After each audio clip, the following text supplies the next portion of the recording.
जिस पल का इंतजार देश पिछले 35 दिन से कर रहा था, आखिर वो घड़ी आ ही गई और हिंदुस्तान ने अंतरिक्ष में नया इतिहास रचा। घड़ी ने जैसे ही दोपहर 1:15 का समय दिखाया, अंतरिक्ष में मिशन चंद्रयान का लेटेस्ट फेज स्टार्ट हो गया। चंद्रयान के प्रोपल्शन मॉड्यूल को लैंडर और रोवर से अलग कर दिया गया। सब कुछ वैसा ही हुआ जैसा कि इसरो के वैज्ञानिकों ने प्लान किया था। इस प्लान का सक्सेस रेट 100% रहा। इधर मिशन अकम्प्लिश्ड हुआ, उधर इसरो के सेंटर में नया मैसेज डिकोड किया गया।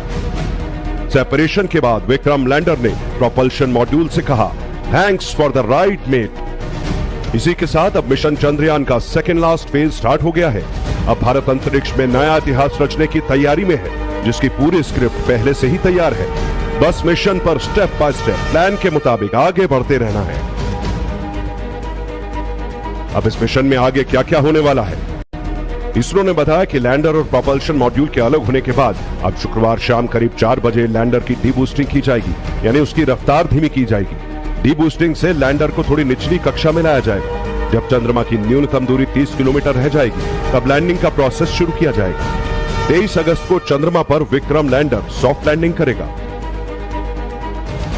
मिशन चंद्रयान के लैंडिंग का फेज सबसे इंपॉर्टेंट फेज है, क्योंकि पिछली बार मिशन इसी फेज में फेल हुआ था। लैंडर को 30 किलोमीटर की ऊंचाई से चंद्रमा की सतह पर लैंड कराने की प्रक्रिया बहुत इंपॉर्टेंट होगी। विक्रम लैंडर को चंद्रमा की परिक्रमा करते हुए 90 डिग्री के कोण पर चंद्रमा की तरफ से चलना शुरू करना होगा। इस लैंडिंग के दौरान चंद्रयान की रफ्तार करीब 1.68 किलोमीटर प्रति सेकंड होगी। सॉफ्ट लैंडिंग के लिए इसरो थ्रस्टर की मदद भी ले सकता है। इंडिया का mission moon second last phase में है। चंद्रयान 3 चांद के बेहद करीब पहुंच चुका है। चंद्रयान फिलहाल चांद के आखिरी ऑर्बिट में मौजूद है, जहां से चंद्रयान और चांद की दूरी करीब 150 किलोमीटर है और लैंडर के सॉफ्ट लैंडिंग का प्रोसेस शुरू हो चुका है। सॉफ्ट लैंडिंग के बाद आगे क्या होगा, इसे भी समझ लीजिए। विक्रम लैंडर के अंदर से प्रज्ञान रोवर निकलेगा। प्रज्ञान रोवर के सोलर पैनल खुलेंगे। रोवर चांद की सतह पर घूमकर डेटा जुटाएगा। डेटा को रोवर लैंडर को ट्रांसफर करेगा। लैंडर विक्रम डेटा को इसरो के कंट्रोल रूम में भेजेगा।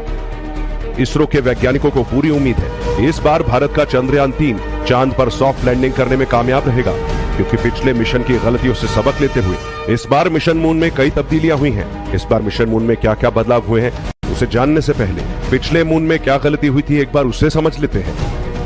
मिशन चंद्रयान 2 के फेल होने की 3 बड़ी वजह थी। पहली, चंद्रयान 2 में 5 इंजन। दूसरी वजह, क्राफ्ट की स्पीड ज्यादा होने के कारण कंट्रोल छूटा। और तीसरी वजह, क्राफ्ट लैंडिंग स्पॉट नहीं ढूंढ पाया। अब जरा इसे और आसान भाषा में समझ लीजिए। मिशन चंद्रयान 2 में चंद्रयान की स्पीड कम करने के लिए 5 इंजन लगाए थे, लेकिन ज्यादा इंजन होने के कारण अधिक दबाव पैदा हुए, जिससे लैंडर अपनी जगह से अस्थिर हो गया। वैज्ञानिक भाषा में इस प्रक्रिया को थ्रस्ट कहा जाता है। थ्रस्ट के कारण ही इसरो का लैंडर से कॉन्ट्रैक्ट टूट गया। इसके बाद लैंडर लैंडिंग स्पॉट नहीं ढूंढ पाया। इसरो चीफ एस सोमनाथ के मुताबिक पिछली बार जो मिशन चंद्रयान की तैयारी थी, उसमें सक्सेस बेस्ड डिजाइन तैयार किया गया था, लेकिन इस बार इसरो ने फेलियर बेस्ड डिजाइन तैयार किया है। मतलब ये, इस डिजाइनिंग में मिशन फेल होने के चांस न के बराबर होते हैं। इस बार लैंडिंग साइट के लिए 500 × 500 मीटर के छोटे पैच की बजाय 4.3 किलोमीटर × 2.5 किलोमीटर के बड़े इलाके को टारगेट किया जाएगा। इसके अलावा ईंधन की क्षमता भी बढ़ाई गई है, ताकि अगर लैंडर को लैंडिंग स्पॉट ढूंढने में मुश्किल हो तो किसी वैकल्पिक लैंडिंग साइट तक पहुंच सके। इसमें ईंधन की कमी जैसी बाधा न आए। इसके साथ साथ लैंडर के 6 पहियों को पहले से ज्यादा मजबूत बनाया गया है। इसरो के मुताबिक इस बार विक्रम लैंडर के पहिए पिछली मशीन के लैंडर से करीब 50% ज्यादा मजबूत है। विक्रम लैंडर की साउथ पोल पर सॉफ्ट लैंडिंग के बाद भारत इतिहास रचेगा। चंद्रमा के दक्षिणी ध्रुव पर लैंड करने वाला भारत पहला देश बन जाएगा। इस कारनामे के बाद पूरी दुनिया भारत का लोहा मान जाएगी। यही वजह है कि दुनिया भर के देशों की नजर भारत के मिशन मून पर टिकी है। दूसरी वजह ये कि साउथ पोल पर लैंडिंग आसान नहीं है। इंडिया एक टफ टारगेट को अचीव करने वाला है। साउथ पोल पर लैंडिंग मुश्किल इसलिए है क्योंकि साउथ पोल पर सूर्य की रोशनी बिल्कुल नहीं पहुंचती। अंधेरे की वजह से कुछ देख पाना कठिन है। तापमान 0 से 235 डिग्री नीचे रहता है। साउथ पोल पर लंबी परछाई बनती है। गड्ढे होने की वजह से लैंडिंग बहुत टफ है। ये बात इसरो के वैज्ञानिक भी जानते हैं, लेकिन इतिहास वही रच पाता है जो नामुमकिन को मुमकिन बनाता है। इसी वजह से इंडिया ने साउथ पोल को अपना टारगेट बनाया है। दुनिया का हर बड़ा देश इंडिया के इस मिशन को क्लोजली मॉनिटर कर रहा है, क्योंकि चांद को लेकर दुनिया की जितनी प्लानिंग है चाहे चांद पर जीवन या फिर पानी की खोज, सब मिशन से पूरा हो सकता है। साउथ पोल पर पानी की मौजूदगी की संभावना है। चांद के इस हिस्से में खनिज की संभावना है। सौरमंडल के कई रहस्यों से पर्दा उठ सकता है। ग्रह के निर्माण बारीकी को समझने में यह मददगार साबित होगा।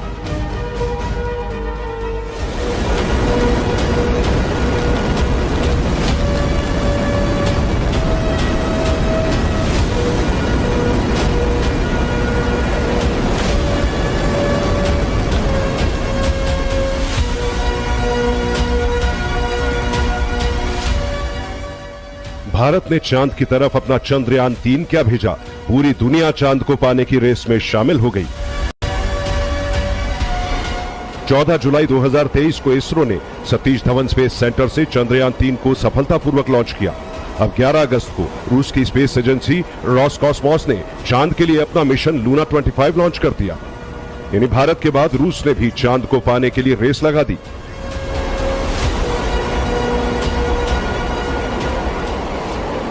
लेकिन ये दुश्मनी की नहीं, दोस्ती की रेस है।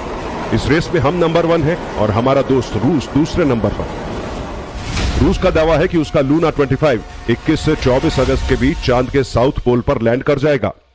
यानी वो हमारे चंद्रयान 3 से पहले भी लैंड कर सकता है और बाद में भी। अब हर किसी के मन में यह सवाल है, आखिर ऐसा कैसे हो सकता है?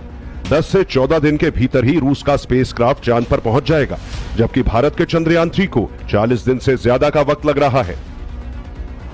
तो हम आपको बता दें कि इसके पीछे सबसे बड़ी वजह है रूस का वो पावरफुल रॉकेट जो उसके लूना 25 को चांद की तरफ ले जा रहा है।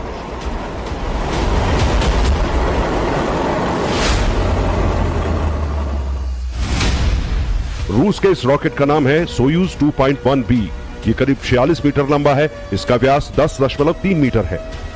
पृथ्वी से चांद तक पहुंचने के लिए काफी ताकतवर रॉकेट और फ्यूल की जरूरत पड़ती है और रूस का सोयूज 2.1B इस काम में पूरी तरह सक्षम है। तो अब रूस के पास में तो हमारे स्पेस प्रोग्राम से पहले से उनका स्पेस प्रोग्राम चला रहा है। लगभग उम्मीद करते हैं कि उनकी स्पेस टेक्नोलॉजी उन्नत होगी उस रूप में। तो यह दूसरा कारण हो सकता है। और तीसरा कारण हो सकता है कि उन्होंने इस सारे बातों को रणनीतिक रूप से देखा होगा कि भारत कब लॉन्च कर रहा है, भारत के पास में कैसा है। दरअसल रूस का मिशन मून उसके ताकतवर रॉकेट की वजह से बहुत खर्चीला है, जबकि भारत ने उसके बजट के मुकाबले बहुत कम पैसों में चांद को फतेह करने का प्लान बनाया है। ऐसा भी नहीं कि भारत का रॉकेट ताकतवर नहीं है। अगर चंद्रयान 3 चांद के ऑर्बिट तक पहुंचा तो उसमें बड़ी भूमिका भारत के उस रॉकेट की ही है। भारत ने मिशन मून को सबसे कम बजट में तैयार किया है। इसरो ने मिशन मून के लिए LVM-3 रॉकेट का इस्तेमाल किया। इसे बाहुबली रॉकेट भी कहा जाता है। ये रॉकेट अंतरिक्ष में भारी से भारी सैटेलाइट को भेजने में सक्षम है। चंद्रयान 3 को ले जाने वाले LVM-3 रॉकेट की लंबाई 43.5 मीटर और इसका वजन करीब 642 टन है। इसी रॉकेट ने सफलतापूर्वक चंद्रयान 3 को पृथ्वी के ऑर्बिट तक पहुंचाया। अब आसान भाषा में समझिए कि रूस ने जिस रॉकेट का इस्तेमाल किया उसके फ्यूल में बहुत ज्यादा खर्च होता है, इसीलिए वो पृथ्वी का एक चक्कर लगाने के बाद चांद के हाईवे पर निकल जाएगा, जबकि भारत ने कम फ्यूल की खपत करते हुए चांद के गुरुत्वाकर्षण का फायदा उठाया और चंद्रयान 3 को सफलतापूर्वक चांद की कक्षा में पहुंचा दिया। और अब भारत कीर्तिमान रचने से बस एक कदम दूर है। चांद पर लैंडिंग की तैयारी तेजी से चल रही है। इसरो के वैज्ञानिक अब 23 अगस्त का इंतजार कर रहे हैं, क्योंकि इसी दिन विक्रम लैंडर की चांद पर सॉफ्ट लैंडिंग कराई जाएगी। शाम तकरीबन 5:47 पर लैंडिंग का प्रोसेस कंप्लीट हो सकता है। अगर मिशन सक्सेसफुल रहा तो फिर भारत नया इतिहास लिखेगा। चंद्रमा पर सॉफ्ट लैंडिंग करने वाला चौथा देश बन जाएगा। चंद्रमा, पृथ्वी और ब्रह्मांड की बेहतर समझ के लिए नया बेस मिलेगा। अरबों डॉलर के अंतरिक्ष बाजार में भारत एक मजबूत प्लेयर बनेगा। पूरी दुनिया के मंच पर इसरो का डंका बजेगा। इस मिशन से यह साबित हो जाएगा कि भारत बिना विदेशी सहयोग अकल्पनीय मुकाम हासिल करने में सक्षम है। इसके साथ साथ आदित्य और गगनयान जैसे मिशन के लिए वैज्ञानिकों का आत्मविश्वास बढ़ेगा।